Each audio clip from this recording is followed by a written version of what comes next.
بسم اللہ الرحمن الرحیم۔ تمام دیکھنے سننے والوں کو السلام علیکم۔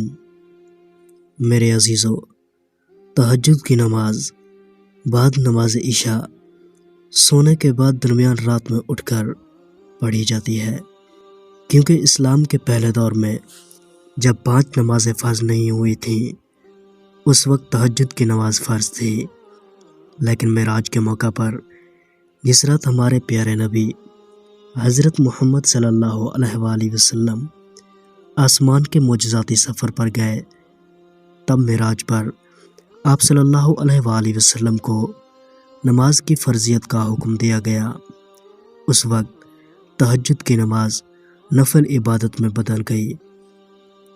نبی کریم صلی اللہ علیہ وآلہ وسلم تہجد کی نماز کو خصوصیت کے ساتھ پڑھا کرتے تھے۔ سورہ بنی اسرائیل میں اللہ تعالیٰ فرماتا ہے، رات میں بھی تہجد پڑھا کرو، جو آپ کے لیے نفل ہے، قریب ہے کہ آپ کو آپ کا رب مقام محمود میں پہنچا دے۔ میرے عزیزو، تہجد کی نماز 2 رکعت سے لے کر 12 رکعت تک پڑھی جا سکتی ہے۔ ہر شخص اپنی استطاعت کے مطابق 2، 4، 6 یا پھر 8 رکعت پڑھ سکتا ہے۔ اس کی کوئی پابندی نہیں کہ 12 رکعت ہی پڑھی جائیں۔ نماز تہجد کا طریقہ، میرے عزیزو، یہ نماز نصف شب کے بعد بیدار ہو کر پڑھی جاتی ہے، کیونکہ نبی کریم صلی اللہ علیہ وآلہ وسلم کبھی نصف رات کے کچھ دیر بعد یا کبھی رات کے پچھلے پہر اٹھتے تھے، اللہ تعالیٰ کی تعریف بیان کرتے، مسواک کرتے، پھر وضو کر کے نماز تہجد میں مشغول ہو جاتے تھے۔ تہجد کی نماز میں اپنی دلی کیفیت کے لحاظ سے قرآنی آیات پڑھیں۔ مثلا دل میں عجز و انکساری کی کیفیت ہو تو لمبی صورتیں پڑھی جائیں۔ بیماری، کمزوری یا تھکاوٹ کی صورت میں چھوٹی یا درمیانی صورت کی تلاوت کی جائے۔ تہجد کی نماز میں زیادہ طویل سجدہ کرنا سنت رسول اللہ صلی اللہ علیہ وآلہ وسلم ہے۔ میرے عزیزو، تو آئیے ہم آپ کو قرآن اور احادیث کی روشنی میں تہجد کی فضیلت کے بارے میں بتاتے ہیں۔ قرآن کی سورت بنی اسرائیل میں اللہ تعالیٰ ارشاد فرماتے ہیں، بے شک اللہ سے ڈرنے والے متقی لوگ باغوں اور چشموں میں ہوں گے، وہاں ان نعمتوں کو پائیں گے جو ان کا رب انہیں عطا کرے گا۔ بے شک اس سے پہلے وہ نیکوکار تھے، وہ راتوں کو کم سوتے تھے اور بوقت سحر اللہ سے بخشش طلب کرتے تھے۔ اس سے معلوم ہوا کہ مومنوں کی صفت راتوں کو اٹھ کر اپنے رب سے بخشش طلب کرنا ہے، کیونکہ رات کا آخری پہر ہی وہ پہر ہوتا ہے جس میں اللہ پاک اپنی شان کے لائق آسمانوں پر نزول کرتا ہے۔ اس سلسلے میں نبی کریم صلی اللہ علیہ وآلہ وسلم نے فرمایا، اللہ تعالیٰ رات کے آخری پہر یعنی تہائی حصہ میں آسمان دنیا کی طرف نزول کر کے فرماتے ہیں کہ کوئی ہے جو مجھ سے مانگے اور میں اسے عطا کروں، کوئی ہے جو مجھ سے بخشش اور مغفرت طلب کرے تو میں اسے بخش دوں۔ میرے عزیز ساتھیو، اکثر لوگ اس ندا کو رمضان شریف یا شب برات کے ساتھ خاص کرتے ہیں، حالانکہ یہ ندا رمضان یا شب برات کے ساتھ خاص نہیں بلکہ روزانہ ہی ایسا ہوتا رہتا ہے۔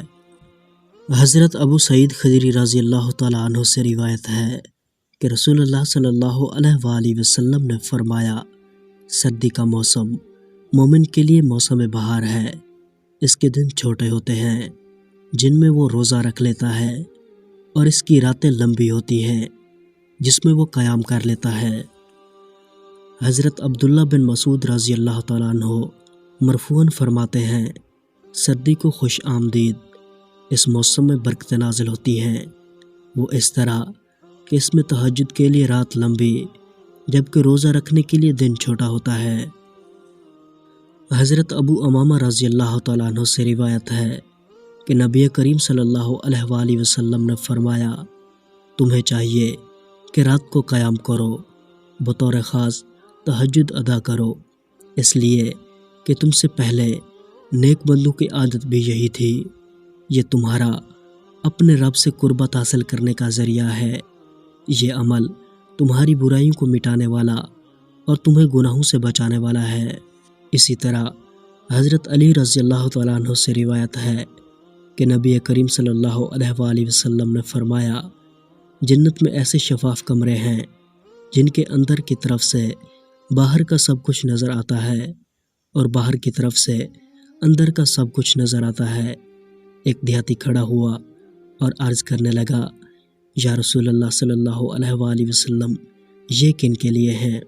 آپ صلی اللہ علیہ وآلہ وسلم نے فرمایا، یہ اللہ نے ان لوگوں کے لیے تیار فرمائے ہیں جو نرم انداز میں گفتگو کرتے ہیں، غریبوں کو کھانا کھلاتے ہیں، اکثر روزے رکھتے ہیں اور راتوں کو اٹھ کر نماز تہجد پڑھتے ہیں جبکہ لوگ سو رہے ہوتے ہیں۔ ایک حدیث مبارکہ میں ہے کہ اللہ تعالیٰ رات کے آخری حصے میں بندے سے زیادہ قریب ہوتا ہے، بس اگر ہو سکے تو تم ان بندوں میں سے ہو جاؤ جو اس مبارک وقت میں اللہ کو یاد کرتے ہیں، کیونکہ نماز تہجد دراصل قبولیت دعا کا وقت ہے، اس لیے اس وقت میں جو بھی مانگا جائے وہ دنیا اور آخرت میں ضرور ملے گا۔ نماز تہجد قرآن اور احادیث کی روح سے نفلی عبادت ہے اور دیگر نفلی عبادات میں افضل ترین بھی ہے۔ اس کا درجہ فرض نماز کے بعد سب سے افضل ہے، اس لیے ہم سب کو اس کا اہتمام کرنا چاہیے۔ اللہ پاک سے دعا ہے کہ اللہ ہمیں عمل کرنے کی توفیق عطا فرمائے، آمین۔ میرے عزیزو، نماز تہجد کی 4 خصوصیات ہیں۔ نماز تہجد کی پہلی خصوصیت یہ ہے کہ وہ دور قدیم سے صلحاء کا شعار، طریقہ اور ان کی عبادت رہی ہے۔ اس میں 2 باتوں کی طرف اشارہ ہے۔ ایک تو یہ ہے کہ جب امم سابقہ کے اولیاء اور صلحاء نماز تہجد کا اہتمام کرتے تھے تو تمہیں بطریق اولا اس کا اہتمام کرنا چاہیے، کیونکہ تم تو خیر الامم ہو۔ دوسرا، اس طرف اشارہ ہے کہ نماز تہجد صالحین کا شیوا ہے، جو اس کا اہتمام نہیں کرتا وہ صالحین میں سے نہیں۔ ایک حدیث پاک کا مفہوم ہے، میری امت کے شرفاء حاملین قرآن اور تہجد گزار لوگ ہیں۔ نماز تہجد کی دوسری خصوصیت یہ ہے کہ وہ قرب الہی کا وسیلہ ہے، اس سے رب کریم کی قربت محبت نصیب ہوتی ہے۔ حدیث پاک کا مفہوم ہے، اللہ تعالیٰ اپنے بندے کے سب سے زیادہ قریب رات کے آخری پہر میں ہوتا ہے، لہٰذا تم بھی اس وقت اس کے یاد کرنے والوں میں ہو سکتے ہو تو ضرور ہو جاؤ۔ تہجد اور ذکر اللہ کے ذریعے اس کا قرب بآسانی حاصل ہو سکتا ہے۔ ظاہر ہے کہ ایک بندے کے لیے اس سے بڑی کوئی سعادت ہرگز نہیں ہو سکتی، کیونکہ ساری شریعت، عبادات اور اطاعت سے مقصود معبود حقیقی کی قربت و محبت ہی تو ہے، جو نماز تہجد سے بآسانی حاصل ہوتی ہے۔ ملا علی قادری رحمۃ اللہ علیہ فرماتے ہیں، اس میں اس حدیث قدسی کی طرف اشارہ ہے جس میں رب العالمین نے فرمایا کہ بندہ برابر نوافل کے ذریعے میرا قرب حاصل کرتا رہتا ہے، یہاں تک کہ میں اس سے محبت کرنے لگتا ہوں، اور نوافل میں افضل ترین نماز تہجد ہے، جیسا کہ حدیث کا مفہوم ہے، فرض نمازوں کے بعد سب سے افضل نماز تہجد کی نماز ہے۔ لہٰذا اللہ تعالیٰ کی محبت اور قربت کے حصول کا یہ اہم ترین ذریعہ اور وسیلہ ہے۔ حضرت شیخ الزماں فرماتے ہیں کہ صوفیاء اور عشاق کے لیے تہجد مثل براق کا ہے، جیسے شب معراج میں حضور صلی اللہ علیہ وآلہ وسلم براق کے ذریعے آن کی آن میں کہاں سے کہاں پہنچ گئے، ایسے ہی صوفیاء بھی تہجد کے ذریعے کہاں سے کہاں پہنچ جاتے ہیں۔ نماز تہجد کی تیسری خصوصیت یہ ہے کہ وہ کفارہ سیئات کا ذریعہ ہے۔ ارشاد باری تعالیٰ کا مفہوم ہے کہ نیکیاں برائیوں کو مٹا دیتی ہیں، اور نماز تہجد بہت بڑی نیکی ہے، اس سے حق تعالیٰ گناہوں کو مٹاتے ہیں۔ جیسے موسم پت جھڑ میں تیز و تند ہوا درخت سے سوکھے پتوں کو گرا دیتی ہے، اسی طرح نماز تہجد گناہوں کو مٹا دیتی ہے۔ اس کی چوتھی خصوصیت یہ ہے کہ وہ گناہوں سے بچاتی ہے، اور ترک معاصی سے تہجد کی توفیق نصیب ہوتی ہے، اور تہجد سے حفظ معاصی کی توفیق ملتی ہے۔